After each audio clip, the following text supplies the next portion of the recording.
მედია პროექტი უცნობი კავკასია. Სამშვიდობის მოგესალმებით ეთერშია პროექტი უცნობი კავკასია, მას დღეს მე ნინო ჟიჟილაშვილი წარმოგიდგენთ. მაუწყებელთა ქცევის კოდექსი უკვე ძალაშია და დამოუკიდებელი მაუწყებლები კი მიიჩნევენ, რომ ეს კოდექსი შეიძლება უბრალოდ ნორმატიული აქტი შეიძლება ხელისუფლების ხელში მედიაზე ზეწოლის კიდევ ერთ ბერკეტად იქცეს. ამ მოსაზრების ავტორებს ჩვენ გადაცემაში მეორე ნაწილში მოусმენთ, მანამდე კი ეთერში ჩვენთან სტუმრად არის ბატონი კახი ყურაშვილი, რომელიც საქართველოს კომუნიკაციების ეროვნული მარეგულირებელი კომისიის სამართლებრივ დეპარტამენტს ხელმძღვანელობს. მოგესალმებით ბატონო კახი. გამარჯობათ. მადლობა სტუდიაში მობრძანებისთვის. დაინტერესებულ პირებს, ჩემს კოლეგებსაც, მათ შორის შეუძლიათ დაუკავშირდნენ ტელეფონის ნომერზე 388 და დაუსვან შეკითხვები ბატონ კახის პირდაპირ ეთერში. ბატონ კახი, რატომ გახდა საჭირო ამ კოდექსის მიღება? თავიდან ალბათ ერთგვარი წუხილი მინდა გამოთქვა, რომ აღნიშნული მაუწყებელთა ქცევის კოდექსის მიღება მასეთი ნაწილობრივ უარყოფითი ფონი შეიძინა. საქმე ისაა, რომ 2004 წელს იქნა მიღებული მაუწყებლობის შესახებ საქართველოს კანონი და ამ კანონში ჩაიწერა, რომ მაუწყებელთა ქცევის კოდექსის მიღება უნდა მომხდარიყო. ამ კოდექსს უნდა განესაზღვრა ძალიან ბევრი რაღაცა, ისეთი პრინციპები, რომელთა რეალიზაციას ფაქტიურად საშუალებას მისცემდა მედია საშუალებებს, ძირითადად ტელევიზიებსა და რადიო მაუწყებლებს. უზრუნველყო თავიანთ ეთერში ჟურნალისტური სტანდარტები, ჟურნალისტიკის სტანდარტები, ისეთი ზოგად საკაცობრიო პრინციპები, როგორიც არის გამჭვირვალეობა, ფაქტისა და კომენტარის გამიჯვნა, პირადი ცხოვრების ხელშეუხებლობა, მავნეზე გავლენისაგან არასრულწლოვანთა დაცვა და ასე შემდეგ. ეს უნდა ყოფილიყო ნორმატიული აქტი, თავიდანვე ასე იყო ჩადებული. დიახ, ასე იყო ჩადებული. იცით რა შეასაქმე, სოფლიო პრაქტიკა, რომელიც ჩვენ შევისწავლით, იცნობს ორივე ფორმას. არის ქვეყნები, რომელშიც ასეთი ტიპის აქტი, ნორმატიული აქტის სახით არის მიღებული, ანუ სახელმწიფოებრივი აქტია და უმეტესობა ქვეყნებისა, რაც რამდენადაც მე მახსოვს, ამას უდგება მაქსიმალური თვითრეგულირების მექანიზმში, რაც იმას ნიშნავს, რომ მაუწყებლები თავადღებულობენ ასეთი ტიპის შიდა აქტებს, შიდა სტანდარტებს და ამ სტანდარტების საფუძველზე ახორციელებენ მაუწყებლობას. რატომ მოხდა ამაზე უარესხმა ჩვენ შემთხვევაში? რატომ არ მიეცით უფლება მაუწყებლებს თვითონ ეზრუნათ თავის თვითრეგულაციაზე? მით უმეტეს, რომ ეს სფერო განვითარების პროცესში იმყოფება და ნებისმიერი დადგენილი ახალი წესი ნორმატიული აქტის ფორმით მათზე რაღაცნაირად ზეწოლის ბერკეტად შეიძლება იქნეს გამოყენებული ხელისუფლების მხრიდან. მე ამ ბოლო პროცესში ალბათ ნაკლებად აგეთანხმებით, მაგრამ და ვერც ცალსახა პასუხს ვერ გაგცემთ იმასთან დაკავშირებით, საქართველოს პარლამენტმა რატომ გადაწყვიტა, რომ ნორმატიული აქტის ფორმა უნდა მისცემოდა ამას, მაგრამ მე ჩემი აზრი მაქვს ამასთან დაკავშირებით, მე როგორც ჩვეულებრივი რიგითი მოქალაქე შემიძლია გიპასუხოთ, რომ აი მაგალითად ამ რადიო მაუწყებელს აქვს შიდა სტანდარტები დადგენილი. ეხლა ამ რადიო მაუწყებელს სამწუხაროდ მე როგორც ვიცი, არ აქვს შიდა სტანდარტები. რომელიმე მაუწყებელს ტელევიზიას ან რადიოს იცნობთ, რომელსაც აქვს გარდა საზოგადოებრივი მაუწყებლისა, თორემ საზოგადოებრივი მაუწყებელმაც მხოლოდ შარშან მიიღო თავისი შიდა სტანდარტები, შიდა ეთიკური წესები და ამ წესების მიხედვით მხოლოდ შარშანდლიდან ახორციელებს მაუწყებლობას. თუმცა ხშირად თქვა საზოგადოებრივი მაუწყებელი გაცდა თავისი დადგენილი წესებს, როდესაც ირაკლი ოქროაშვილს არ მისცა უფლება ჩართულიყო პირდაპირ ეთერში ინგა გრიგოლიას გადაცემაში. ასე რომ ეს დაწერილი აქტი, რომელიც თქვა ერთ-ერთმა ჩვენმა კოლეგა, უფროსმა კოლეგა არხმა მიიღო, თვითონვე დაარღვია. მე სამწუხაროდ არ მინახია მათი შიდა აქტი. და ამიტომ ამ კონკრეტულ ინციდენტთან დაკავშირებით კომენტარს ვერ გავაკეთებ, მაგრამ მე სხვა რაკურსით მინდოდა წარმომეჩინა ეს თემა. თქვენ მკითხეთ, რატომ გახდა საჭირო ნორმატიული აქტის ფორმით ყოფილიყო მიღებული აი ეს აქტი, რომლის მიღებაც მნიშვნელოვანი არის თავის შინაარსთან გამომდინარე. ალბათ იმიტომ, რომ საქართველოში არც ერთ დამოუკიდებელ მაუწყებელს არ აქვს ამ ეტაპზეც შემუშავებული არანაირი შიდა სტანდარტები, შიდა ეთიკური ქცევის წესები.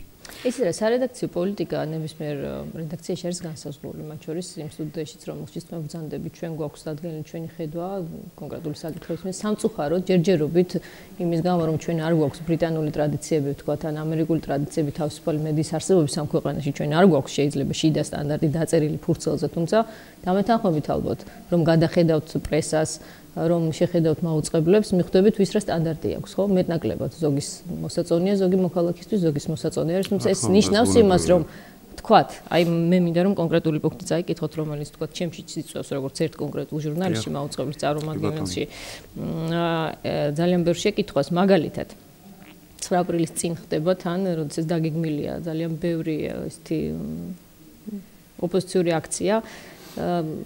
ჩვენ ამ ქცევის კოდექსში ვკითხულობთ, თუ ძალადობა ან არეულობა. შეიძლება მუხლი მითხრათ, რომელიც გავადევნოთ. ეს არის არეულობების შესახებ მუხლი რომ არის 53. დიახ. თუ ძალადობა ან არეულობა მე ზედმეტად გამომსახველობით ფორმებს იღებს. მაუწყებელმა უნდა შეწყვიტოს მოვლენების პირდაპირ ტრანსლირება და ჩაწერილი მასალა შემდგომში დამონტაჟებული სახით გადასცეს. გარდა იმ შემთხვევისა, როცა საზოგადოებრივი ინტერესიდან გამომდინარე აუცილებელია აუდიტორიის დროული ინფორმირება მნიშვნელოვანი მოვლენის შესახებ. ბატონო, შეგიძლიათ მითხრათ, ზედმეტად გამომსახველობითი ფორმები რას ნიშნავს? ეს ხომ ისეთ შეფასებითი კატეგორია, რომელიც მე შეიძლება სხვა მქონდეს, თქვენ სხვა გქონდეს. ვინ უნდა დამიდგინოს? მე ზედმეტად გამომსახველობითი ფორმა მიიღო მიტინგმა, ვთქვათ, და უნდა გამოვთო ეს ეთერიდან თუ არ უნდა გამოვთო მე როგორც კონკრეტული ნიუსრუმის პროდიუსერს მაგალითად. თავიდან დავიწყოთ აი ამ ბოლო თქვენი დაკონკრეტებული კითხვიდან შეფასებას ახდენს თვითონ მაუწყებელი, მაგრამ მანამ ამ თემას გლობალურად შევეხებოდე, მოდით ჯერ გავაკეთოთ აქცენტი იმასთან დაკავშირებით 9 აპრილ მოახლოებულ 9 აპრილთან დაკავშირებით. მე სპეციალურად წამოვიღე კომისიის მიერ განხილული ყველა სხდომის ოქმი სპეციალურად წამოვიღე და შემიძლია თარიღების მიხედვით გაჩვენოთ ან დაგიტოვოთ, რომელშიც ნახავთ, რომ ამ კოდექსზე მუშაობა დაწყებულია 2006 წლიდან. კი ბატონო, მე დაგითანხმებთ, იმიტომ რომ ერთ-ერთ განხილვაში მე პირადად მივიღე მონაწილეობა როგორც მზის პროდიუსერმა, ეს იყო ალბათ 2005 წელი, მაგრამ დღეს მაუწყებლები აცხადებენ, დამოუკიდებელ მაუწყებლებად მიჩნეული აღიარებული საერთაშორისო საზოგადოების მხრიდან საერთაშორისო მაუწყებლები, რომ არავის აცხადებენ არ მიუღია მონაწილეობა ამ საბოლოო ვერსიის ვიზირებაში.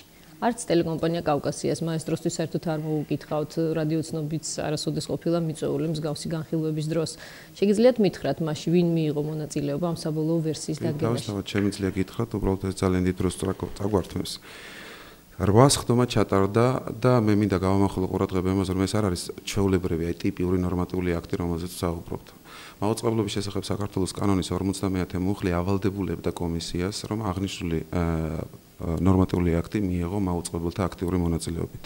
რატომ ჩატარდა 8 სხდომა 8-ზე პირი მოსმენა აღნიშნული პროექტის განხილვისათვის? მხოლოდ იმის გამო, რომ ჩემ და გასაოცრად მინდა გითხრათ, მაუწყებლები ძალიან დიდი ინტერესს არიჩენდნენ აღნიშნული პროექტის შემუშავების პროცესში მონაწილეობის მიღების თვალსაზრისით. მე შემიძლია დავასახელო ორადორი სამაუწყებლო კომპანია, რომელიც პირველ ეტაპზე ძალიან აქტიურად იყო ჩართული, ეს არის ტელეკომპანია კავკასია და ტელეკომპანია იმედი, რომლის იურისტებთანაც ქალბატონ ნინო ჯანგირაშვილთან მუხლობრივად მიმდინარეობდა აღნიშნული პროექტის განხილვა.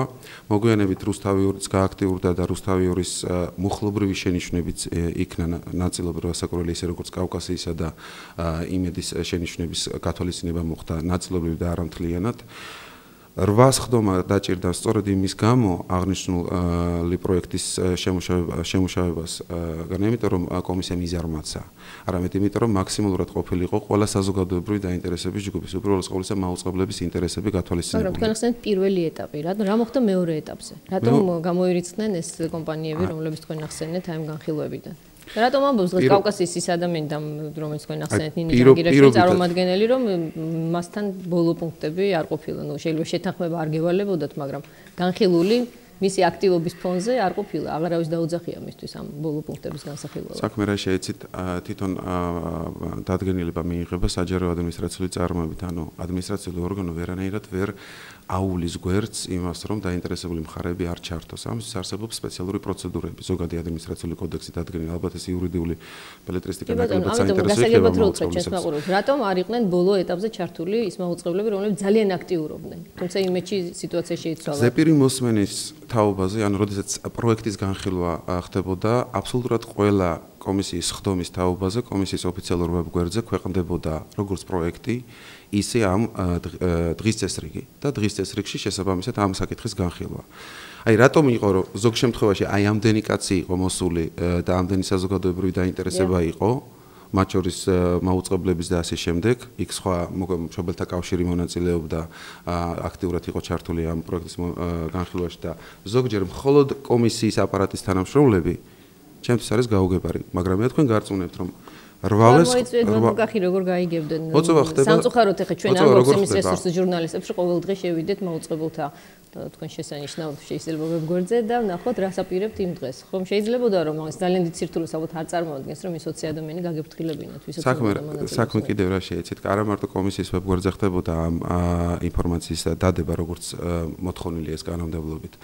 აი რამდენჯერაც მოხდა გადადება ამ საკითხის მოსმენის იმდენჯერ გამოცხადდა გადაწყვეტილება იქნა მიღებული რომ გადაიდოს ამ რიცხვისათვის თქვენ თუ მეუბნებით იმას რომ საფოსტო გზავნილები უნდა დაგვეგზავნო ყველა დაინტერესებული მხარისათვის საჯარო წარმოების თავისებურება მდგომარეობს იმაში რომ იქ არ არიან კონკრეტული დაინტერესებული პირები იქ შეიძლება იყოს 50 კაცზე მეტი დაინტერესებული პირი ეს იმას ნიშნავს რომ ცნობა უნდა გამოქვეყნდეს ცნობა მე დამერწმუნეთ ანუ პროცედურები აღნიშნული კოდექსის მიღებაზე იყო დაცული დიდი მადლობა პროექტერ გვატყობინებს რომ ეთერში ჩაგვერთვება ხა ქაბოტი ნინო ჯანგირაშვილი რომელიც ყველაზე მეტად არის საბედნიეროდ დაინტერესებული ერთი ადამიანი მაინც არის ჩვენს კოლეგებს შორის ძალიან მუხლობილივად იცის და მოვისმინოთ მაინც მისი ვერსია რატომ ვერ მოახერხა მან ბოლო ეტაპზე აქტიური მონაწილეობის მიღება ქაბოტი ნინო გამარჯობა მოგესალმებით დიდი მადლობა იმისთვის რომ თქვენ ახერხებთ ჩვენი ყოველას მაგივრად ესე აქტიურად ჩაერთოთ ამ განხილვის პროცესში მაქვს საშუალება ჩავერთო მე ხა უცნედი ბატონ კახის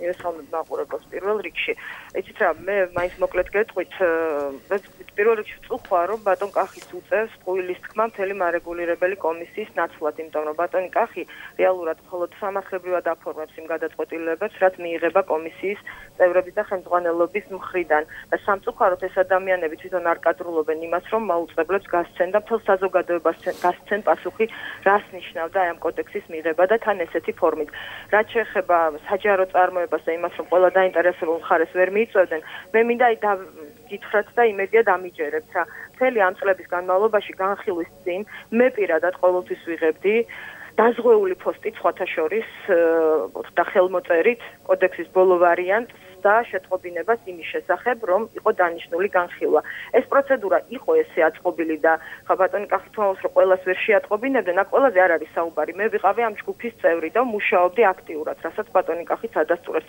ანუ მოდით ვაღიაროთ რა რომ ბოლოს ხდომა რომელზეც ბოლო ვარიანტი განიხილეს და რომელზეც მიიღეს იყო სპეციალურად გასაიდუმლოებული მოდი ესე ვთქვათ რა არაფერი ყოველთვის იყო ქცევის კოდექსი ბოლო 5 წლის მანძილზე რაღაცა პროექტი მაინც საიტზე მაგრამ კაცმა არ იცოდა ის ბოლო ვერსია იყო ბოლოს წინა იყო თუ რა იყო ასე რომ მე ნამდვილად არ დამესიზმრებოდა რომ ისინი გეგმავდნენ ამ და ამ რიცხვში განხილვას და მიღებას ეს რაც შეეხება პროცედურას ქაბატონ ნინო თუ შეიძლება რომ აი გითხრათ მაინც ზოგადი შეფასება თქვენ დეტალურად და პუნქტობრივად ალბათ ვერ განვიხილავთ რას უკავშირებთ თქვენ ამის მიღებას და როგორ თქვენ მედია საშუალებებზე როგორ აისახება აი ამ კოდექსის ამოქმედება მე არ ვაპირებ დეტალურად განვიხილო იმიტომ რომ იქ იმდენი საშინელება წერია მე არ ვიცი ხა ბატონ კახის სიამოვნებით დაუსავდი რამდენიმე შეკითხვას თუნდაც აი მასთან დაკავშირებით მაუწყებელმა უნდა გადასცეს ისეთი მასალა, რომელმაც შესაძლოა წააქეზოს ან წაახალისოს დანაშაულის ჩადენა ან გამოიწვიოს საზოგადოებრივი არეულობა, ან რომელიც ამას წლებს ან იწონებს უკანონო ძალადობრივ ან სახიფათო ანტისოციალურ ქმედებას.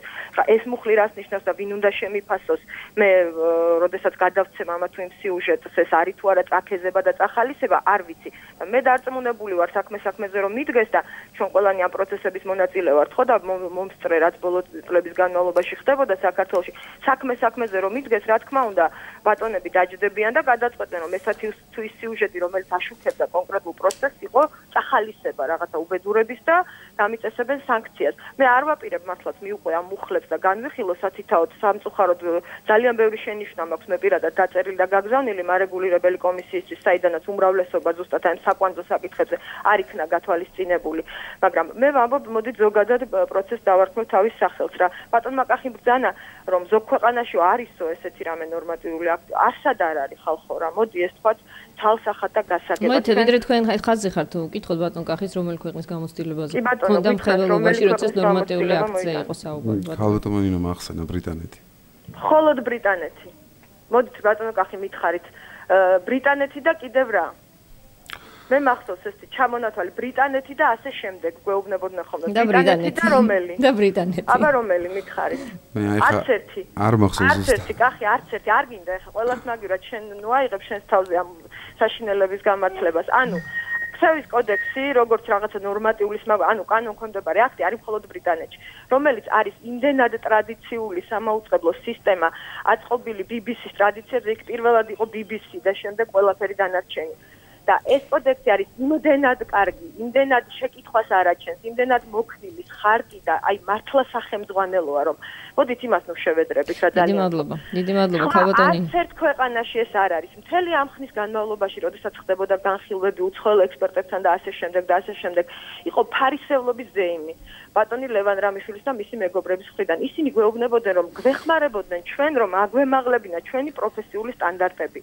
დიდი მადლობა ამ ზრუნვისთვის ბატონ ლევანს, მაგრამ ჩვენ თვითონ მივხედავთ ამ პროფესიულ სტანდარტებს. აი ბატონმა კახიმაც ბრძანა, იმიტომ მივიღეთო, რომ არავის არა აქვს თავისი ეთიკის კოდექსი. რა იცის ბატონმა კახი მე რა მაქვს? მე არ ვაპირებ მას შეუთანხმო ჩემს ნიუსრუმში რა ხდება. არც ბატონ ლევან რამიშვილს შეუთანხმო და არც ქალბატონ ბრიტანჩუკს, რომელსაც საერთოდ უნდობლობას უცხადებ. მან წარმოუდგენელი თავხედობა ჩაიდინა აი ამ აქტის ესე მიღებით. აქ რა მადლობა. ქალბატონი ნინო ჩვენ ძალიან შორს წაგვიყვანს ეს საუბარი. ძალიან მოკლედ შეიძლება. ამ ბატონებმა ჟურნალისტურ საქმიანობას დაუწესეს ადმინისტრაციული კონტროლი. ანუ მათ უნდა შეაფასონ კონკრეტულად ჟურნალისტმა კადრი როგორ უნდა გაასწოროს და წამყვანმა რა უნდა თქვას. მე ვამბობ, რომ ამას არ დაუშვებ. კარგით, დიდი მადლობა აქტივობისთვის, დიდი მადლობა ზარისთვის, ბატონ კახი, როგორც ჩანს, მაინც თქვენ ტელეკომპანია კავკასია ბოლო განხილვაზე არ მოგიწევია ისე როგორც საჭირო იყო, იმიტომ რომ ისინი აუცილებლად მოვიდოდნენ და შეიძლება ეს საუბარი შემდგარი იყოს სწორედ იმ ოთახში, სადაც თქვენ ეს ბოლო აქტი მიიღეთ და აღარ გამხდარიყო ამდენი დებატის თემა. თუმცა მე მაინც მაინტერესებს, რა თქმა უნდა, ქალბატონ ნინოს ჩამოთვლილ პუნქტებსგან გაცემთ პასუხს. მინდა დავამატო და კიდევ ერთხელ კითხოთ, ვინ უნდა გამირკვიოს მე ზედმეტად გამომსახველობითი ფორმები, როდის იღებს ზედმეტად გამომსახველობით ფორმებს აქციაზე, ვთქვათ, გამოსვლები და ვინ უნდა მიკარნახოს მე გავწყვიტო პირდაპირ ტრანსლირება და მე დავამონტაჟო, თუ არ უნდა გავწყვიტო და პირდაპირ ეთერში გადავწე. ეს ვინ 9 აპრილს რომ უცებ აღმოჩნდეს რომ ტელეკომპანია მაესტროს მაგალითად რომელიც ახლა ეთერშია თქვენ აქ ბრძანდებით, უნდა პირდაპირ ტრანსლაცია მოახდინოს მიტინგის, ვინ უნდა გვირეკოს ჩვენ და გითხრას რომ იცით ზედმეტად გამოსახველობით ფორმები მიიღო მიტინგმა და გაწყვიტეთ ეთერი და თუ არ გავწყვეტ რას იზავს ამ დროს. ვინმე, ვინც ამაზე უნდა იზრუნოს. მაშინ მოგეთ დავიწყოთ ქალბატონ ნინოს კითხვებით და ბოლოს დავამთავრებთ თქვენი კითხვით. აბსოლუტურად ვეთანხმები ქალბატონ ნინოს იმაში, რომ ჩვენს ვებგვერდზე იყო სხვადასხვა ვარიანტები გამოქვეყნებული. ეს პროცესი იყო დინამიური, მასში შედიოდა ძალიან ბევრი ცვლილებები. ხდებოდა გადალაგება, ამოღება და ასე შემდეგ, პროექტიდან ცალკეული მოხლების პუნქტების და ასე შემდეგ და შესაბამისად ყოველთვის ბოლო ვარიანტი იდებოდა. იმდენად ბევრი ვარიანტები იყო, რომ შეიძლება მართლა რთული ყოფილიყო გარკვეულიყავი ადამიანი ბოლო სამუშაო ვერსია რომელია. ქალბატონ ნინო იმაშიც მართალია, როდესაც ამბობს, რომ პუნქტობრივი შენიშვნები გამოაგზავნა, აგერ მაქვს მისი პუნქტობრივი შენიშვნები, მაგრამ მარტო მისი არამედ სხვა მაუწყებლების. კავკასია დაკმაყოფილებულია, ანუ გათვალისწინებულია, ნაწილობრივად გათვალისწინებული, ანუ მუშაობის პროცესში ქალბატონ ნინო იყო ჩართული, რაც შეეხება ბოლო სხდომას, რომელზეც მოხდა კომისიის გადაწყვეტილების მიღება. დადგენილების მიღება. კიდევ ერთხელ ვამბობ, რომ კი მართალია, რომ დაზღვეული საფოსტო გზავნილი ხდებოდა შეტყობინებათა გაგზავნა, მაგრამ კიდევ ერთხელ ვამბობ, რომ ამ სხდომის თაობაზეც გამოქვეყნებული იყო ცნობა ვებგვერდზე და ყველა წინა სხდომაზე, რომელზეც ხდებოდა გადადება სხდომის, ფიქსირდებოდა ის თარიღი, რომლისთვისაც ინიშნებოდა აღნიშნული სხდომა. საფოსტო გზავნილი არ გაგიგზავნია. საფოსტო გზავნილი არ გაგვიგზავნია. ანუ ტელეკომპანია კავკასია იმ ფორმით, რომლითაც მანამდე თქვენ იწევდით, აღარ მოგიწევიათ, ხო? ამაზეა საუბარი. ამას ვარ თქვენ ჩვენ ეს აღარ ხდება ბოლო 1 წელი. ანუ მარტო ბოლო სხდომა. ამბობდა რომ პროექტზე მუშაობა 4 წლის მანძილზე მიმდინარეობდა. 4 წლის მანძილზე ხა თუ ასეთი არსებითი მნიშვნელობა აქვს შეტყობინების ფორმას, პოსტას გამოიყენებ ინტერნეტს თუ ვებგვერდს, ჩემთვის არ ვიცი, ალბათ შეტყობინება უნდა მიაღწიოს ყურამდე, ხო ადამიანის როგორც ხდები, ქონია მნიშვნელობა და ამას სამწუხაროა რომ ახლა მე 5 წელი ცოტა დაგვიანებით რომ ქონია ამას. ეხლა რაც შეეხება თვითონ სანქცირებას, აი ძალიან მნიშვნელოვანი მომენტი არის, მე ვიცი რომ მეორე ბლოკში აღნიშნულ საკითხთან დაინტერესებული პირები იქნებიან ჩართულები და მინდა მათ გასაგონათაც და ყველას გასაგონად თქვა. მართალია ის რომ ის ნორმატიული აქტია. ეს აქტი არის ნორმატიული აქტი, მაგრამ ეს არის სპეციფიური ნორმატიული აქტი და მისი სპეციფიურობა მდგომარეობს იმაში, რომ ის არის სარეკომენდაციო ხასიათის. იგივე ის, რაც თქვენ მითხარით 9 აპრილთან დაკავშირებით და ტრანსლირებასთან დაკავშირებით და გაწყვეტასთან, ჩაწერასთან და ასე შემდეგ. პირდაპირ წერია, რომ სახელმძღვანელო რეკომენდაციები არის დადგენილი, ეს არის ის ხერხები და საშუალებები, რომელთა მეშვეობითაც უნდა მოხდეს მაუწყებლის მიერ ინფორმაციის ზუსტად მიწოდება, სამართლიანობის ბალანსის შენარჩუნება. გადაშალეთ 53 მუხლიდან ნახეთ, ეს არის სახელმწიფო რეკომენდაცია. ვინ უნდა შეაფასოს სახელმწიფო რეკომენდაცია როგორ არის? ეს ნორმატიული აქტია. თქვენ ხო თქვით რომ კანონის კარგით, გეტყვით, ამ ნორმატიულ აქტთან დაკავშირებით მაუწყებლობის შესახებ კანონი ადგენს გამონაკლისს. ეს არის 59 პრიმა მუხლი, რომელშიც პირდაპირ წერია რომ მოხლობრივად განხილავს რომ ეს ძალიან მნიშვნელოვანია. იცით რა მაინტერესებს? ადამიანურად გასაგები ენაზე ჩვენ მაყურებელმა რომ გაიგოს, ისე უთხრათ რომ ჩვენ თუ ჩავთეთ კონკრეტულ მაგალითს გეტყვით, ყველა ვნახეთ რა ხდებოდა 7 ნოემბერს. დიახ. ნამდვილად მიიღო ზედმეტ ემოციური ფორმები მიტინგმა, რომელიც დაარბია ხო ძალოვანმა სტრუქტურებმა. ჩვენ გადავწყვიტეთ, რომ ეს არ იყოს ზედმეტ გამოსახულობითი ფორმები და ვაჩვენებთ ამას პირდაპირ ეთერში. თუმცა ის, ვინც უყურებს ამ ყველაფერს და ვინც განსაზღვროს და დღემდე ვერ გავარკვევენ თქვენ ალბათ ხო, მარეგულირებელი კომისია და ვინც მე უნდა უჩივლოს თქვა კონკრეტულ მედია საშუალებას, რომ მათ გადააჭარბის რაღაც თავისუფლება მოსილებას, ის თulis რომ ეს მიტინგი გასათიში იყო ეთერიდან. მე როგორც მაუწყებელს რა პასუხისგებლობა მეკისრება ამ დროს? რა შეიძლება დამემართოს? არ გავთიშე ეთერიდან. არ გეკისრებათ პასუხისგებლობა. მაუწყებელთა ქცევის კოდექსის დარღვევისათვის მაუწყებელს არ ეკისრება პასუხისგებლობა. ამაში გათვალისწინებულია ორი მომენტი. ეს არის თვითრეგულირების მექანიზმი, რაც იმას ნიშნავს, რომ საჩივრების და მაყურებლების, მსმენელების საჩივრები და განცხადებები შედის არა კომისიაში, არა სასამართლოში, არამედ მაუწყებელში. მაუწყებლის მიერ მიღებული გადაწყვეტილება ამ საჩივრის დაკმაყოფილებაზე თუ არ დაკმაყოფილებაზე არ საჩივრდება არც სასამართლოში, არც ადმინისტრაციულ ორგანოში კომისიაში. უფრო მეტი, 59 პრიმა მუხლი ამბობს, რომ თვითონ კომისიას არ აქვს უფლება, კომისიას არ აქვს უფლება ამ ქცევის კოდექსის დარღვევებზე რეაგირება მოახდინოს. ეს მას ნიშნავს, რომ ის საკუთარი ინიციატივითაც ვერ განახორციელებს რაიმე სანქცირებას, დამსჯელ ღონისძიებებს მაუწყებელთა ქცევის კოდექსის დარღვევისათვის. ერთადერთის გარდა არა მაუწყებელთა ქცევის კოდექსის დარღვევის, არამედ მაუწყებლობის შესახებ საქართველოს კანონის დარღვევა იქნება. ქალბატონმა ნინომ თქვა, რომ უნდობლობას უცხადებს მაუწყებელთა ქცევის კოდექსს და შეიძლება არასწორად გავიგე, მაგრამ არ დაემორჩილება. ყველა მაუწყებელი კანონის ძალით არის ვალდებული შექმნას განცხადებებისა და საჩივრების განხილვის, აი ეს შიდა მექანიზმი და თვითრეგულირების შიდა მექანიზმი. აი ამას თუ არ გააკეთებს მაუწყებელი, ეს არ იქნება მაუწყებელთა ქცევის კოდექსის დარღვევა, ეს იქნება კანონის დარღვევა. აი ამასთვის პასუხი მოეკითხა, მაგრამ თვითონ რაც შეეხება კოდექსი არის სარეკომენდაციო ხასიათის, ანუ აძლევს საშუალებას მაუწყებელს იმის გამო რომ კიდევ ერთხელ ნორმატიული აქტი შეიძლება იყოს სარეკომენდაციო ხასიათის ბატონო. ის არის გარდა იმისა რომ კომისიაში მუშაობ ვარ სამართლის დოქტორი და უნივერსიტეტში ვასწავლე. ამიტომ გეკითხებით რა თქმა თქვენ ჩემზე უკეთ იცით მე პასუხი მაინტერესებს. ჩემთვის ეს თემა როგორც სამართლის დოქტორისათვის პრობლემურია, მაგრამ კიდევ ერთხელ გეუბნებით. ანუ როგორია? არის ნორმატიული აქტის სარეკომენდაციო ხასიათი და არ არის? ფაქტი არის რომ ჩვენ საქართველოში გვაქვს ნორმატიული აქტი, რომლის შეუსრულებლობაც პასუხისგებლობას არ იწვევს. ეგ რომელი ეს კონკრეტული? მაუწყებელთა ქცევის კოდექსი. ანუ თქვენ მეუბნებით რომ თუ ვინმე საერთოდ რას გადასცემს თქვა კონკრეტულ დღეს კონკრეტული მაუწყებელი, ამის გამო მაუწყებელი პირდაპირ ეთერიდან არ გაითიშება ვიღაცის მიერ, ანძიდან თქვა ამის უფლება არავის არ აქვს. კომისია არავის არ თიშავს, არასოდეს არ გაუთიშია არავინ. მინდა ამაზე გავამახვილო ყურადღება და რაც შეეხება მეორეს, კიდევ ერთხელ ვამბობ. კოდექსი გულისხმობს ანგარიშვალდებულებას, აი ყოველწლიურად ამ რადიო მაუწყებელმა უნდა წარმოადგინოს ანგარიში, რა თემატიკაზე შევიდა საჩივრები, როგორ გადაწყვეტილებები მიიღო საჩივრებთან დაკავშირებით და ანგარიშვალდებულების მექანიზმია ჩადებული და არა პასუხისმგებლობის რთული რატომ ნამდვილად ერთ-ერთი ტელეკომპანია, რომლის ეთერშიც ახლა თქვენ ბრძანდებით, მართალია თქვენ ალბათ მომიტან თუ ამრავ სამართლებრივ საბუთს რატომ გააკეთეთ ეს, მაგრამ შემდეგ რომელი ტელეკომპანია გათიშეთ ეთერიდან ბატონკახი არ გახსენდებათ? არა, არ მახსენდება. ტელეკომპანია მაესტროს ლიცენზიის თემა ტელეკომპანია მაესტროს ლიცენზია ჯერთ არავის არ გაუთიშია, ტელეკომპანია მაესტროს ქონდა პროგრამირებასთან, ანუ სახეობასთან დაკავშირებული პრობლემა. ის არასოდეს არ გათიშულა ეთერიდან, ის რამდენადაც მახსოვს, შიდა პროტესტი ქონდა, პროტესტის ფორმა ქონდა აღებული, ის რასაც ხედავდით ჩვენ ეთერში.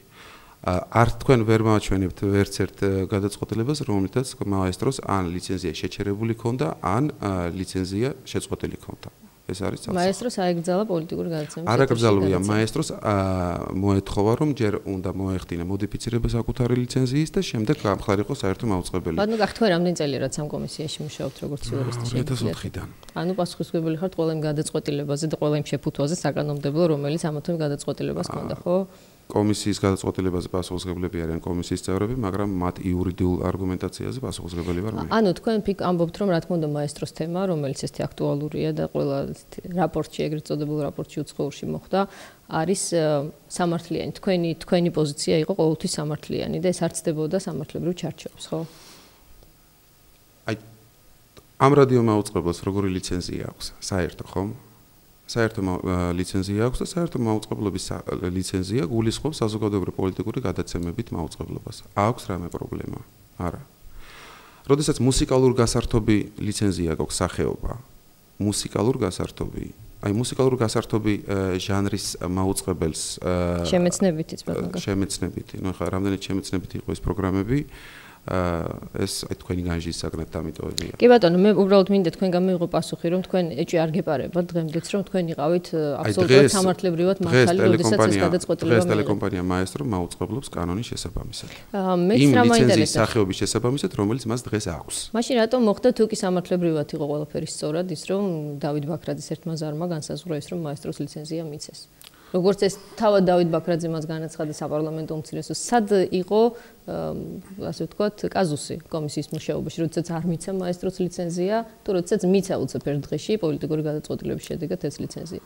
შეიძლება ჯერ ბატონ დავითს მე არ ვიცი ვის დაურეკა, მაგრამ მე არ მქონია სიამოვნება, არანაირ ზარზე მე ინფორმაცია არ მაქვს. რაც შეიძლება ამ კაზუსს. პოლიტიკური განცხადება გაკეთდა ყველა ეთერის საშუალებით, რომ გასაგებია პოლიტიკური განცხადების ჩარევით მაესტროს მიცეს ის სანატრელი ლიცენზია, რომელსაც ამდენი ხნის განმავლობაში კანონმდებლობის დაცვით კომისია მას არ აძლევს. თუმცა მე რამდენადაც მახსოვს ამ კომენტარებთან ერთად გაჟღერდა ისიც, რომ ამ მორიგების აქტის გაფორმების შუამავლები ხედავდნენ, რომ მართლაც ჰქონდა დარღვევები მაესტროს, მაგრამ საზოგადოებრივი დაინტერესების გამო სახელმწიფო ამ შემთხვევაში კომისიის სახით წავიდა მორიგებაზე. მაგრამ კომისიამ დარღვევა დაუშვა. არა, კომისიამ დარღვევა არ დაუშვა, მაესტრომ შეცვალა თავისი მოთხოვნა, ითხოვდა ახალ ლიცენზიას, რომლის აღების უფლება მას სანქცია დადებულს 1 წლის მანძილზე არ ჰქონდა ამის აღების უფლება, მაგრამ ესეთი ნორმა არდევს მოდიფიცირებისას. მან შეეძლო არა ორი ლიცენზია ქონოდა მუსიკალურ გასართობი და საერთო. არამედ ის მუსიკალურ გასართობი, რომელიც ქონდა, იმისი მოდიფიცირება მოეხდინა და სწორედ ამაზე გაფორმდა მორიგება. მოითხოვა სწორედაც, რომ ნუ ეს ახლა ძალიან შორს წავიღოს ალბათ ბატონო კახი, ეს უკვე მოდიფიცირება ან ერთი ან მეორეო დაუზუსტებლად ქონდა და მე დააზუსტა რომ ახალი მინდაო. პირველად მოითხოვა მაესტრო მოდიფიცირება და შემდეგ მოითხოვა ახლა. პირველად მოითხოვა ან მოდიფიცირება განახორციელოთ ან ახალი ლიცენზია. როდესაც ვთხოვეთ რომ დაეზუსტებინა, მე თქვა რომ ახალი ლიცენზია უნდოდა. მორიგება გაფორმდა მოდიფიცირებაზე. ანუ აქ არანაირი ზარებს მნიშვნელობა არ ქონია, უბრალოდ გამოიძებნა სამართლებრივი სივრცე, რომელშიც ის ნორმა, რომელიც მას უზღუდავდა საერთო მაუწყებლობის განხორციელებას, ამოვარდნილი იყო. 8 თვის განმავლობაში, როდესაც მაესტრო მას ითხოვდა, იყო თუ არა შესაძლებელი, რომ ეს შეთანხმება მომხდარიყო. გამოძებნილი იყო თქვენი აქტიური ჩარევით. იცით რა, მე უფრო მეც გეტყვით, ყოველგვარი მორიგების აქტის გარეშე სტუდია მაესტროს რომ შემოეტანა განცხადება მოდიფიცირებაზე, კომისიას არ ექნებოდა არანაირი უფლება, რომ არ განეხორციელებინა ეს. ეს უბრალოდ მაესტროს უნდა განეხორციელებინა. კარგი, დიდი მადლობა ბატონო კახის, ზარი გვაქვს კიდევ ერთი თუ შეიძლება.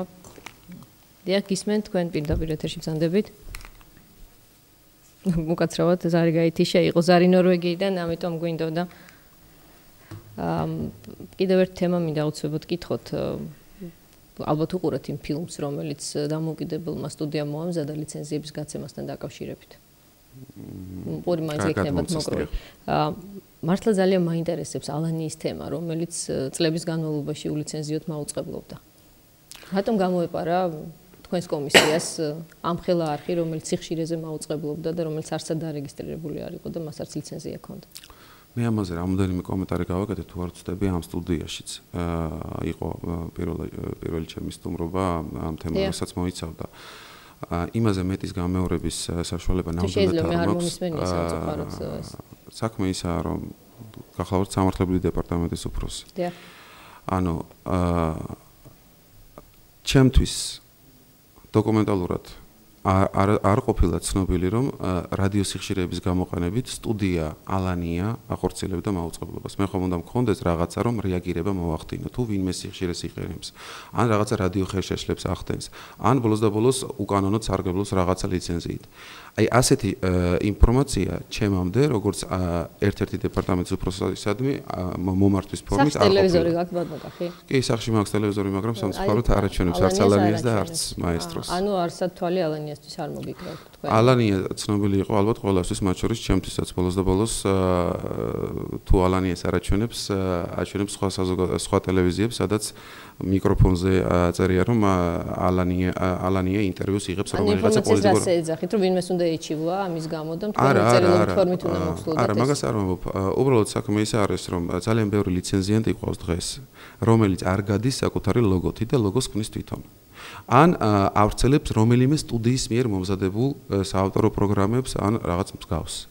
მიხვდით ხო რა შეიძლება საქმე? ან ვრცელდება კაბელის მეშვეობით და არა რადიოსიხშირვლის სპექტრის გამოყენებით. მე კიდევ ერთხელ ვამბობ, რომ ალანია რომ იყენებდა უკანონოდ რადიოსიხშირებს, ეს დოკუმენტი კომისიაში დაცული არ არის.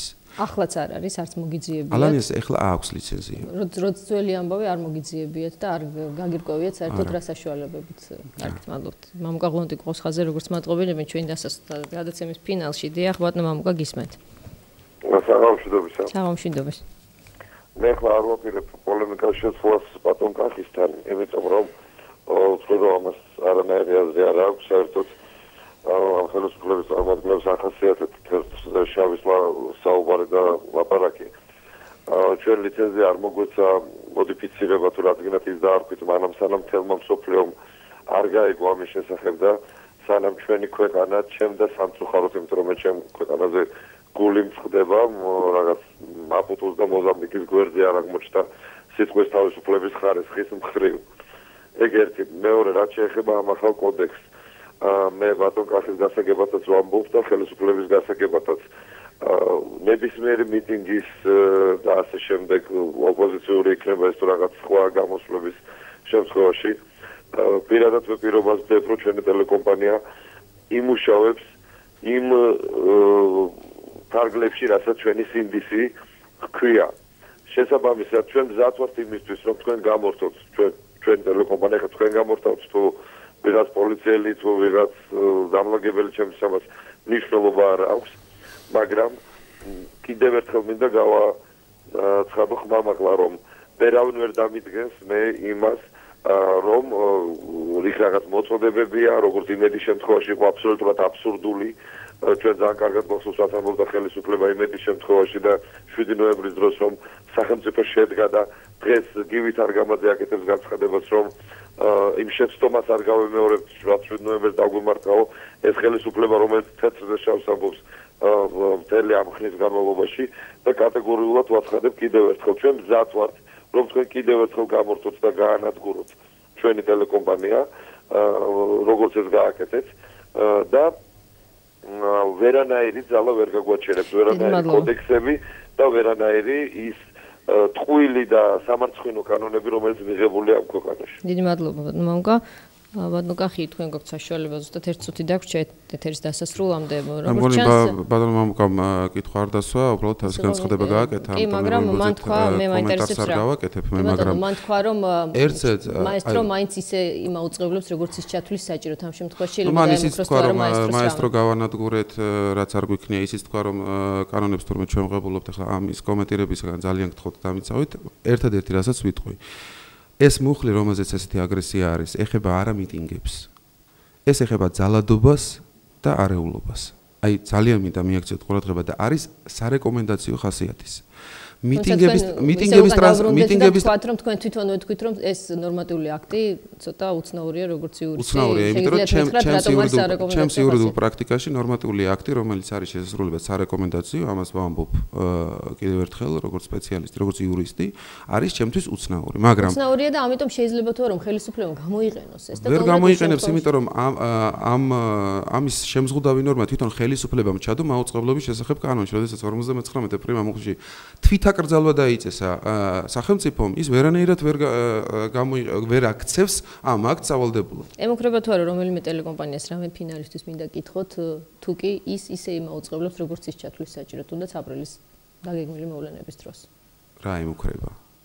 რამე თქვათ ეთერიდან გათიშვა, ან რაიმე სხვა ფორმის ზეწოლა, აი ამ კონკრეტული სარეკომენდაციო ხასიათის ნორმატიული აქტის გამოყენებით. კომისიის მხრიდან ამ მაუწყებელთა ქცევის კოდექსის დარღვევის კუთხით არც ერთ მაუწყებელს არანაირი და სადამსჯელო ღონისძიებები არ ემუქრება თანახმად ამავე კოდექსისა და მაუწყებლობის შესახებ კანონისა. ეს მინდოდა მომესმინა. ძალიან დიდი მადლობა. ეთერში გახდათ ბატონი კახი ყურაშვილი, რომელიც საქართველოს კომუნიკაციების ეროვნული მარეგულირებელი კომისიის სამართლებრივ დეპარტამენტს ხელმძღვანელობს. ჩვენ გადაცემის მეორე ნახევარში ჟურნალისტებთან და იურისტებთან ერთად დავბრუნდებით დროებით. მედია პროექტი უცნობი კავკასია. უცნობი კავკასია ეთერში ბრუნდება ჟურნალისტი ალექსანდრე ელისაშვილი და ახალგაზრდა იურისტთა ასოციაციის თავმჯდომარე ხალბატონი თამარ ხიდაშელი იქნებიან ჩვენ სტუდიის მეორე ნაწილის სტუმრები. ბატონო ალეკო, რაში გზღუდავთ ეს კოდექსი როგორც ჟურნალისტს? გაიცანოთ მას იმედი. კი, გადავიკითხე. პირველ რიგში ახლა უსმენდი იმ ადამიანს, რომლის უფროსების და თავად მის გამოც 7 თვე უმუშევარი ვიყავი მაესტროს დახურვის გამო და თურმე არ დაუხურავთ და ასე შემდეგ. არასოდეს არ მინდა ცხოვრებაში ასეთ მდგომარეობაში ვიჯდე ჟურნალისტთან სტუდიაში თუ ზოგადადაც ცხოვრებაში ესეთი არამართალი ვიყო ჩემ თავთანაც და საზოგადოებასთანაც და ესე უხერხულად და სასაცილოდ გაურბოდე კითხვებს რომ თურმე ალანია არიცო და მის ტელევიზორში არიჭერს და თურმე მაესტრო მინდა რომ მართალი ვიყო ყოველთვის მიკროფონთან საზოგადოებასთან ჟურნალისტთან ასე დღეში რომ ვინმე ჩამაგდოს არ ვიცი იმ ღამეს საერთოდ დამეძინებოდა თუ არა კი არა და შეიძლება უარესს არაფერში არ მზღუდავს ის კოდექსი ახლა ვიტყვი პირდაპირ იმიტომ რომ არ ვცნობ მე მოქალაქე ალექსანდრე ელისაშვილი და ჟურნალისტი რომელიც მაესტროზეს და კავკასიას მუშაობ და ეს კოდექსი მიღებულია მხოლოდ და მხოლოდ იმის რომ ლაგამი ამოსდონ 9 აპრილს და შემდეგ დღეებში მაესტროს და კავკასიას მე ამ კოდექსს კი არა და აი ამ ნორმატიულ აქტს რომელიც მიიღეს აი ეს თათარიახლად დახურულად უსინდისოდ არავინ რო არ გააფრთხილეს ისე არ ვცნობ მე ვარ ზედმიწევნით კანონის პატივისცემელი კაცი და კანონმორჩილი კაცი მაგრამ კანონიცაა და კანონის ნორმატიული აქტიცაა და ნორმატიული აქტიც ის სისაძაგლე ნუ ეხა ამ ფურცელს ვაფრიალებ აქ არ არის აი ეს სისაძაგლე რაც მიიღეს ჩუმად საგანგებო 9 აპრილის წინ რომ ლაგამი ამოსდონ და არაჩვენონ იქ დარბევები როგორც ჩანს დარბევებისთვის ემზადებიან თუ რატო ეხა რატო დაიჭირეს ეს არეულობას ეხებაო ასე განმარტება არეულობას ეხება ხო და არ ვიცი ვინ გეგმავს ამ არეულობას მაგრამ მე აი ამ კოდექსს არ ვცნობ აი პირდაპირ ვამბობ და რადიოას ხუთში რო იყო თავზეც გავიარე ხო აი ეს ჩემთვის ეს ნორმატიული აქტი არაფერს არ ნიშნავს მით უმეტეს ბატონმა კახიმ თავად თქვა რომ სარეკომენდაციო ხასიათი აქვს და მორჩა და გათავდაო არის მინდა ხალბატონ თამარს ვკითხო თვითონაც როგორც იურისტმა ბატონმა კახიმ ვერ თქვა რომ ეს არის რაღაცა კანონმდებლობითი ნორმების ფარგლებში რომ თან სარეკომენდაციო იყოს რომელიღაც პუნქტში წერია ეს და თან ერქვას ნორმატიული აქტი ფაქტია რომ ქვია ხო ნორმატიული აქტი ეს რა მოვლენა რა იურიდიული ის არის მოვლენა თუ შეიძლება რომ აღიხსნათ გასაგებია თქვენ შეკითხვა ძალიან დიდი მადლობა საინტერესო შეკითხვაა მართლაც გავიზიარე ბატონი კახის მოსაზრებას იმის თაობაზე რომ ჩემთვისაც გაუგებარია ის რომ ნორმატიული აქტი სავალდებულო არ არის შესასრულებლად მაგრამ რეალობა არის ეს ასე არის და მინდა მაუწყებლების გასაგონად ვთქვა რომ ის რაც ბატონმა კახიმ განაცხადა ის რაც ამ კოდექსში წერია პირველ მუხლში წერია არის კოზირი ყველა მაუწყებლის ხელში რომ გარკვეული ნაწილი ამ კოდექსის არ არის სავალდებულო შესასრულებლად არის მართლაც არეკომენდაციო ხასიათის თვითონ ნორმატიული აქტის ცნებიდან გამომდინარე ეს არის წესები ეს არის წესების ერთობლიობა რომელიც სავალდებულო არის პირთა წრისათვის გარკვეული წრისათვის შესასრულებლად თუმცა ამ ნორმატიულ აქტში ქცევის კოდექსში რომელიც კომისია მიიღო პირველ მუხლს თუ ჩახედავთ ერთმანეთისაგან განსხვავებული არის 3 კატეგორიის წესები პირველი ეს არის პრინციპები მეორე არის წესები და მესამე არის სახელმძღვანელო რეკომენდაციები მე მესმის ის დაეჭვება რაც გამოწვეული არის ამასთან დაკავშირებით პირდაპირ გეტყვით რატომ იმიტომ რომ ადრე სახელმძღვანელო რეკომენდაციებთან დაკავშირებით აი სწორედ ის 53 მუხლი რომელზეც ჩვენ ვსაუბრობდით პირდაპირ ეთერში გადაცემისას თუ გთქვათ ძალადობა მიიღო გამომსახველობითი ხასიათი ამ შემთხვევაში უნდა შეწყდეს ხო მაუწყებლობა ეს არის სარეკომენდაციო ხასიათის ეს არის სახელმძღვანელო რეკომენდაცია პირდაპირ არის მითითებული 53 მუხლს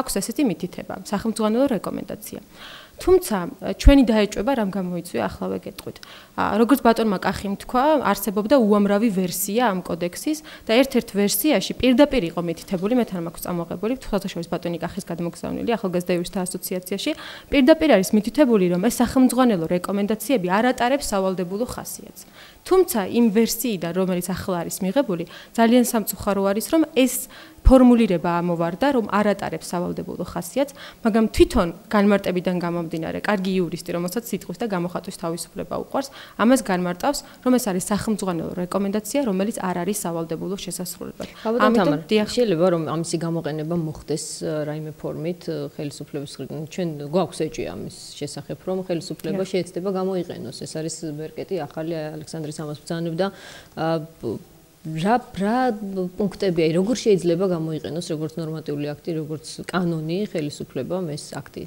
ჟურნალისტური თავისუფლების წინააღმდეგ. მე ვუსმენდი ბატონი კახის გამოსვლას, რომელმაც თქვა, განაცხადა, რომ ამ კოდექსის საფუძველზე არ შეიძლება არც კომისიაში და არ შეიძლება არც სასამართლოში ჩივილი. ჩემი იურისტის განმარტება, ჩვენი ახალგაზრდა იურისტთა ასოციაციის განმარტება ამასთან დაკავშირებით არის აბსოლუტურად იდენტური, რომ ამ კოდექსის საფუძველზე მაუწყებელს ვერ უჩივლებ ვერც კომისიაში, ვერ უჩივლებ ვერც სასამართლოში, შესაბამისად მის წინააღმდეგ ვერ გაატარებ ვერავითარ სანქციებს. რატო ხო, ეს ძალიან საინტერესო შეკითხვა არის, როგორც წესი, მართალია ბატონმა კახიმ ვერ ჩამოთვალა ქვეყნები, სადაც ეს სავალდებულო არის, ეს მარტო დიდი ბრიტანეთი არის, ალბათ რამდენიმე გამონაკლისი. ქვეყნების უმრავლესობაში თვითონ მაუწყებლები ახდენენ ხოლმე საკუთარი თავის და საკუთარი ქცევების თქვა შეზღუდვას, თვითრეგულაციას ახდენენ ხოლმე. სამწუხაროდ, როგორც ხვდები, ახლა მე არ ვარ კომპეტენტური ამაში განვაცხადო ხმა მაღლა, მაგრამ როგორც ხვდები, მაუწყებლებმა თვითონ ვერ შეძლეს შეთანხმების საფუძველზე რაღაც რეგულაციების ან ეთიკის კოდექსის შექმნა. ამაზე ალბათ მაუწყებლებმა უნდა ისაუბრონ და სახელმწიფომ ჩათვალა აუცილებლად, რომ ნორმატიული აქტი დაერეგულირებინა და ამ შემთხვევაში დიდი ბრიტანეთის მაგალითი მოიშველია. ამ შემთხვევაში რეგულაციაა თუ რეგულაცია მაინც თქვენ როგორ აღიქვამთ? აი ძალიან მოკლა. ეს არის რეგულაცია, ძალიან მარტივად გეტყვით, ეს არის რეგულაცია, იმიტომ რომ ეს არის ნორმატიული აქტის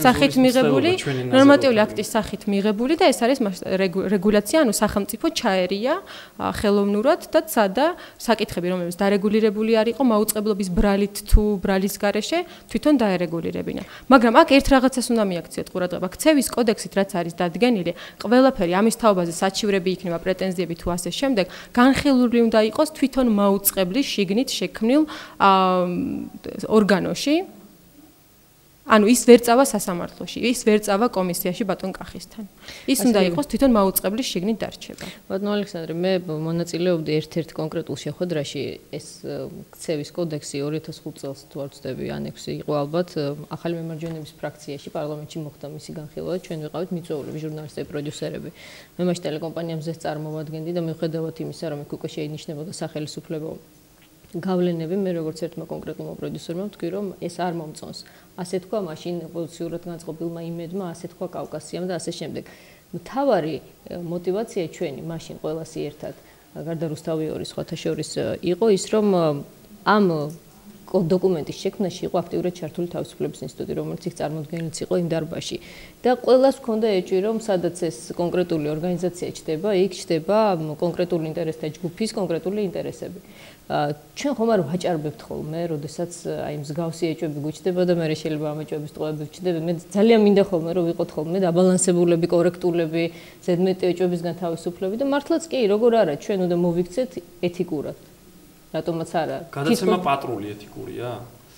კურიერ პოსტსკრიპტუმში ლამის ყოველკვირა რო აჩვენებენ 6 წლის გოგონა მამამ გააუპატიურა, გამოტანილი აქვს სათაურში, შემდეგ რეპორტაჟი მიდის, მე აღმოჩნდება რომ 1000 არ არის და 6 წლის გოგონას ალაპარაკებენ გაუპატიურებულს და აჩვენებენ მის დედას, მამას, ამ მთელ საქართველოს აჩვენებენ რომ გაუპატიურდა და სინამდვილეში რაღაც თლად ისე არ არის და შეიძლება ბებიამ დააბრალა ყოფილ სიძეს, რომელთანაც გაშორებული. ეს რუსთავიორის ჟურნალისტებმა ჯერ აი ამ რაღაცეებისთვის ეს ფურცელი მოკლედ იმათ თავის თავს ჯერ ამისთვის მოიხადონ ბოდიში, მსგავსი რამეებისთვის და მსგავსი სისაძაგლეებისთვის და შემდეგ ილაპარაკონ აღამაშფოთებელი იყო უცნობის კონცერტის შემდეგ დაწვეს აქციის მონაწილეებმა 9 აპრილის მემორიალი. ამის შემდეგ აი მაკანკალებდა ეს რო გავიგე უბრალოდ ხა ვაჭარბებთ რაღაც ვაჭარბებთ ერთი მითხარით რაღაც ვაჭარბებთ და ასეთმა ხალხმა ეხა აქეთ კოდექსზე ლაპარაკი უნდა და ანუ ჩვენ გვაქვს საფუძველი რომ კონდეს საფუძვლიანი ეჭვი ამ დოკუმენტის შემქმნელთა კეთილსინდისიერების რა თქმა უნდა სადაც ლევან რამიშვილი ერთხელ ადგა და პირველ არხზე იყო კადრების შერჩევის კომისიის ხელმძღვანელი. ვინ ეკითხებოდა ლევან რამიშვილს, რომ შეერჩია პირველ და ძალიან ბევრი ადამიანი კვალიფიციური გამოცდილი, სწორედ ლევან რამიშვილს რომ არ მოეწონა, იმიტომ დარჩა სამსახურს მიიღო. ალბათ მიწვეული იყო იმ კონკრეტულ შემთხვევაში ტელევიზიის ხელმძღვანელობის და დღემდე თავისუფლების ინსტიტუტის გავლენა ყველა მედიაში ეს ფაქტია, მაგალითად გიგი უგულავა, რომელიც გიგი უგულავა არ ახდენს ახლა. არ ვაჭარბებ, მეც სულ ჩემთავს ველაპარაკები ხოლმე ემოციური ადამიანი ვარ, რაღაც ვაჭარბებ ხოლმე ხანდახან. გიგი უგულავა ახდენს ცენზურას პირდაპირ. დრო მოვა და იმედი ჟურნალისტები, პროდიუსერები ამაზე ხმამაღლა ილაპარაკებენ. იმ ყველაფერზე, რაზეც მე ჩუმჩუმად მელაპარაკებიან ხოლმე. იმაში რა ქვია, სოდში მეთქი უნდა მეთქვა. რუსთავიორში გაწაფულნი არა. გიგი უგულავა ახდენს პირველ არხზე ვიცით, რომ საზოგადოებრივ მაუწყებელზე მცირე პროტესტიც კი ვისაც ქონდა, ქალბატონმა ხათუნა ბერძენიშვილმა ისინიც გაუშვა სამსახურიდან. და ეხლა არის ესეთი სახელმწიფოებრივი დისციპლინა დაამყარა და დავარცხნილი სიტუაცია. ხო. ეს ამას ვარ ვაჭარბებთ. ეს ხო რეალობა. შევხედოთ ეთერს პირველი არხის იმის რა ქვია, რუსთავი ორის და იმედის. ქვეყანა სხვა ცხოვრებით და სხვა რიტმით ცხოვრობს და ესენი სხვა ცხოვრებით და სხვა რიტმით ცხოვრობენ. ამასაც ხო ვარ ვაჭარბებთ არა. უნდა უყურო მაესტროს და კავკასიას, შემდეგ რუსთავი ორის იმედს და პირველ არხს რომ გაიგო სადღაც რაღაცა შუაში როგორ არის და რანაირად არის.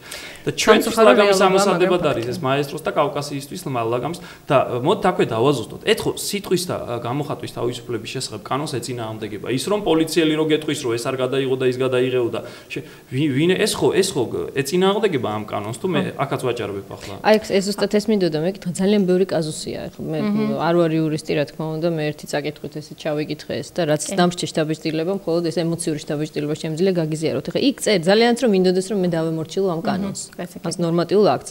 მაგალითად, ერთ პუნქტში მეუბნება ეს ქცევის კოდექსი, რომ მე ვალდებული ვარ შევუთანხმო ყველა ჩემი შეკითხვა წინასწარ მოწვეულ სტუმარს, ვალდებული ვარ გავაცნო ვინ იქნებიან თუნდაც ზარით ჩართული სატელეფონო ზარით, რა ფორმატი ექნება გადაცემას და ასე შემდეგ. კარგით. ეს სარეკომენდაციო არის თუ წესებში გადის? თუ წესებში გადის, კი, მე-20 მუხლშია ეს და ორი მუხლით ქვემოთ უკვე წერია, რომ მე არ უნდა დავპირდე პოლიტიკოს წინასწარ არაფერს, რაც უკავშირდება ჩემს მიერ ეთერში მისი მისამართით რაიმე ტიპის შეკითხვის დასმას.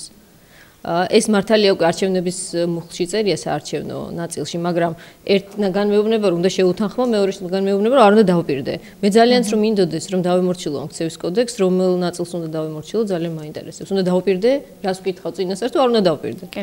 ანუ მთავარი პრინციპი, რაც მე მგონი მაუწყებლებმა კოზირად უნდა დაიჭირონ ხელში, რაც თავიდანვე ვთქვი, არის ის, რომ ქცევის კოდექსით ამის დარღვევის საფუძველზე ვერ წავლენ სასამართლოში და ვერ გირჩევნებენ კომისიაში. თუმცა აუცილებელია და მაუწყებელი ვალდებული არის, რომ თვითრეგულირების ეფექტიანი მექანიზმის შექმნას, სადაც რამე საჩივარი თუ პრეტენზია იქნება მოქალაქის მხრიდან ალბათ, განხილული უნდა იყოს სათანადო და მხოლოდ ამის თაობაზე რამდენი საჩივარი შემოვიდა და ასე შემდეგ, უნდა აცნებოს კომისიას. ეს აქვს უბრალოდ მხოლოდ შეტყობინების ვალდებულება. ანუ მთავარი კოზირი არის ეს. მეორე კოზირი, რომელიც მაუწყებელს უჭირავს, ეს არის სიტყვისა და გამოხატვის თავისუფლების შესახებ კანონი, რომელსაც კანონის ძალა აქვს, რომელიც უფრო მაღლა დგას, ვიდრე კომისიის მიერ მიღებული ნორმატიული აქტი. ანუ ნორმატიული აქტების იერარქიაში კანონს უფრო მაღალი ძალა აქვს. ანუ ამასაც უნდა მივაქციოთ ყურადღება. მესამე რაც გითხარით ის რომ სარეკომენდაციო ხასიათის არის ბევრი დებულება, ამას უნდა მივაქციოთ ყურადღება და ეს არის მხოლოდ რეკომენდაცია და რეკომენდაცია თავისი ხასიათიდან გამომდინარე, ალბათ თქვენს გესმით და პირდაპირ არის მითითებული, რასაც ნიშნავს. ნუ რა თქმა უნდა, კითხვის ნიშნის თქვენს დგას ის ნაწილი, რომელსაც ქვია წესები და რომელშიც აი ესე იმპერატიულად უნდას რეჟიმში წერია რაღაც მოთხოვნები.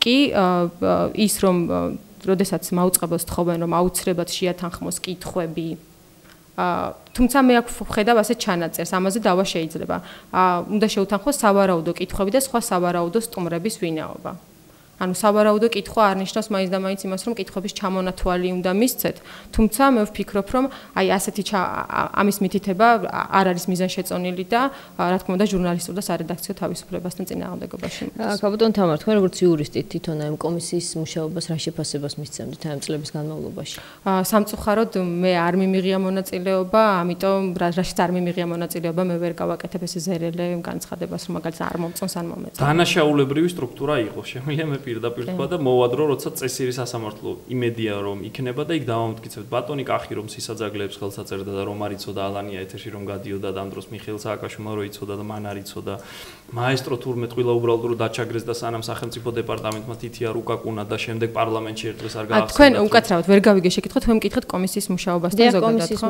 კი ნუ რა თქმა უნდა რაც ახლა მაესტროსთან დაკავშირებით მოხდა იმედთან დაკავშირებით რაც მოხდა აბსოლუტურად გეთანხმებით რომ ეს იყო სრულიად აღმაშფოთებელი არის ტელეკომპანია ალანიას ეს აბსოლუტურად გეთანხმებით ფურდული მაუწყებლობა ეს იყო ცენზურისთვის არსებული სტრუქტურა და იგივეს აგრძელებენ ახლა მიიღეს ეს რაღაცა კოდექსი ჩვენ ვიცავდით ტელეკომპანია მაესტროს ინტერესებს ის როგორ მოხდა როგორ ჩამოერთვა მას ლიცენზია ის როგორ დაუგვიანეს მას პასუხისგაცემა რაც რეალურად გახდა იმის საფუძველი რომ შემდეგ ვითომ კანონიერად დაეკისრებინათ სანქციები რა თქმა უნდა ეს დემოკრატიულ საზოგადოებაში და საზოგადოების რომელსაც რაღაცის პრეტენზია აქვს რა თქმა უნდა არ უნდა ხდებოდეს ის რაც მოხდა იმედთან დაკავშირებით როდესაც პოსტფაქტუმ გაფორმდა ყველაფერი რა თქმა უნდა ეს კანონი დაარბიეს და ვითომც არაფერი, შემდეგ აღუდგინეს ვითომც არაფერი და ერთ რამეს დააკვირდით. ტელეკომპანია იმედი ხო დაარბიეს, იქ აპარატურა დალეწეს. კომპენსაცია გადაუხადეს 2 თუ 3 მილიონი სახელმწიფომ გადაიხადა კომპენსაცია იმედის დარბევისთვის.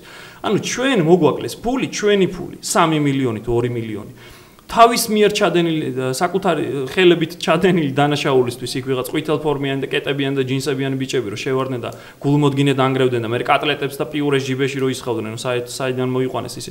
ამისთვის ჩვენ ფული მოგვაკლეს 3 მილიონი და კომპენსაცია სოსო თოფურიძეს გადაიხადა ერთი ის კომპენსაცია რო შევიდა და იქ ამაყისახით რო დადიოდა იმას ნაპოლეონ ბონაპარტი იმ ტიპებისთვის ჯერ გამოგვერკვია ვინ დაარბია კონკრეტულად და იმ ტიპებისთვის ამოიღო ჯიბიდან ხელფასიდან დაექვიტა და ჯარიმა დაეწესებინა.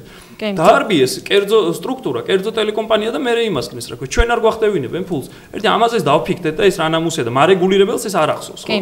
მარეგულირებელი, კი არა, ეს არის ცენზურის სტრუქტურა, რომ ახალმა ტელევიზიებმა არ აიღონ ახალი სიხშირები, ხოლო არსებულს რაც შეიძლება დიდი პრობლემა შეუქმნა. საშუალო აი ამ წუთში ამ მომენტისთვის ლიცენზიების გაგაცემა შეჩერებულია, მე თუ არ ვცდები, განმარტება ასეთია, რომ იკვლევენ კომისიაში საზოგადოებრივ აზრს, როგორი პროგრამების ნახვა სურთ მათ და რა ტიპის პროგრამებზე გაცენ ახალი ლიცენზიები. ასეთია განმარტება, ამ წუთში ლიცენზიებს ეს კომისია არ გასცემს. ქალბატონ თამარ ალექსანდრე მე მინდა ფინალისკენ მის ჩვენ გადაცემა, მაინც კითხოთ, მე მაქვს ესეთი ეჭვი, როგორც ერთ მოქალაქეს ამ ქვეყნის და ერთ ჟურნალისტს, რომ მაინც დაჩქარებული წესით აპრილის მოვლენების წინ მოხდა აი ამ ქცევის კოდექსის მიღება. შეგიძლიათ თუ არა რომ თქვენ არა მე თავიდან ძალიან ჩემი ეჭვი ძალიან საეჭვო არის ის რომ მაგალითად მე გითხარით რომ მართალია წერია რომ სარეკომენდაციო ხასიათის არის, მაგრამ წინა ვერსიიდან განსხვავებით ეს არასავალდებულო ხასიათი ეს ფორმულირება ამოვარდა. ჩემთვის ძალიან საეჭვო არის. თუ ბატონი კახი კი ეს დაჟინებით გვიმტკიცებდა და მე როგორც იურის მინდა მჯერდეს და ყველა მაუწყებელს მინდა რომ ეს არგუმენტი ფარად გვეჭიროს, მაგრამ ძალიან საეჭვოა რომ ფორმულირება ამოვარდა. ძალიან საეჭვოა ის რომ მაგალითად ბოლოს ხდომაზე როგორც ქალბატონი ნინოსგან შევიტყვეთ კავკასიის წარმომადგენლისგან ის არ იყო დაბარებული და მან არ მიიღო ამაში მონაწილეობა. კი ეს დაჩქარებული ტემპი, ეს ყველაფერი ერთობლივად, რა თქმა უნდა ეჭვების საფუძველს ქმნის. მე ამაში დაგეთანხმებით როგორც ჩვეულებრივი. ნინო ჯანგირაშვილი ვიცი რომ გასაჩივრებას აპირებს, ალბათ ყველაზე გარკვეულია დამეთანხმე მინო და იბრძოდა, მაგრამ ბოლოს მას დაუმალეს და ისე მიიღეს.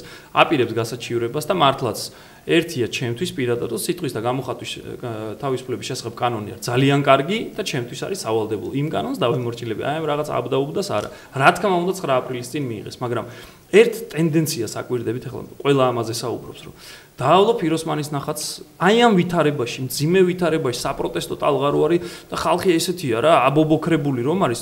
წაიღო ფიროსმანის ნახატი, ნუ ჩემ მირზაშაფის ქუჩაზე, მაგრამ მარტო ჩემი არა, მთელი ქვეყნის არის ხო და მთელი თბილისის. მირზაშაფის ქუჩაზე მიადგენ გალავანი დაანგრიეს, ის დაანგრიეს. მასაჟისტი ხალი ჩამოიყვანეს სოფლიოში ყველაზე ძირად. გაუნახე რომ გირგვლიანის კვლელებს ეს ძალიან მნიშვნელოვანია. აი ეს კოდექსი მიიღეს. ეს არ ვიცი ეს შეგნებულად უნდა რომ აი რაღაც აგდებული პოლიტიკა ეს ხელისუფლების ჩვენ გასაღიზიან საზოგადოების გასაღიზიანებლად თუ რაღაც ისე არიან რომ უკვე შეცდომებს უშვებენ. აი ესეთი რაღაცების ნაბიჯების გადადგმა რა საჭიროა. მათ წისქვილზე ეს წყალს ნამდვილად არასხავს და ჩვენ ზედმეტად გვაღიზიანებს, მით უმეტეს რაღაც იურიდიული აბდაუბდა ეს ყველაფერი. იმედია რომ ბატონი კახის დანაპირები იქნება რეალურად ქცეული და ჩვენ ეთერებს როგორც მაესტროს ეთერს, ასევე კავკასიის ეთერს არაფერი არ დაემუქრება იმ შემთხვევაშიც კი თუ კი ჩვენ გავაშუქებთ ჩვენი გემოვნების მიხედვით იმ მოვლენებს, რომელიც აპრილში გეგმდება. ბატონ კახისაც, ბატონ გიორგი არველაძე, პატარა გიორგი არველაძე რო იყო 23 წლის და 18000 ლარი ხელფასი რო ქონდა და მთელი შემადგენლობას მარეგულებელი კომისიის, ვინც წლების მანძილზე ჩადიოდა დანაშაულს მოეთხოვებათ პასუხი. ბატონი კახი განსაკუთრებულად იქნება პასუხმოთხოვილი, ეს ასე უნდა მოხდეს ვინაიდან კანონის დარღვევა ყველასთვის არ უნდა შეიძლებოდეს. არავისთვის არ უნდა შეიძლებოდეს და გამონაკლისად კახი უნდა იყოს და არც ისინი დასრული ადამიანები არიან ალეკო და ალბათ მათი გადაწყვეტილებაა და მათი არჩევანია ეს და არჩევანზე პასუხი უნდა დასრულდება ეს მათი ჩვენზე პასუხს ვაგებდა ბატონი კახის მიერ ჩადენილი ალანია რომ არ იცოდა სად იყო ამაზეც პასუხი უნდა აგოს და მზად უნდა იყოს ძალიან დიდი მადლობა სტუდიაში მობრძანებისთვის მე კი მინდა რომ წარმატებები გისურვოთ თქვენს ბრძოლაში მირზაშაფის ქუჩასთან დაკავშირებით და იმედი მაქვს რომ იმას რაც უკვე მოხდა რა თქმა უნდა უკან დავაბრუნებ თუმცა იმედი მაქვს რომ ხდება ეს გეგმები, გრანდიოზული გეგმები, რომელიც გაუცმერიას აქვს. დიდი მადლობა. ეთერში გახლდათ პროექტი უცნობი კავკასია, მე გემშვიდობებით ხვალამდე 20 საათსა და 30 წუთამდე.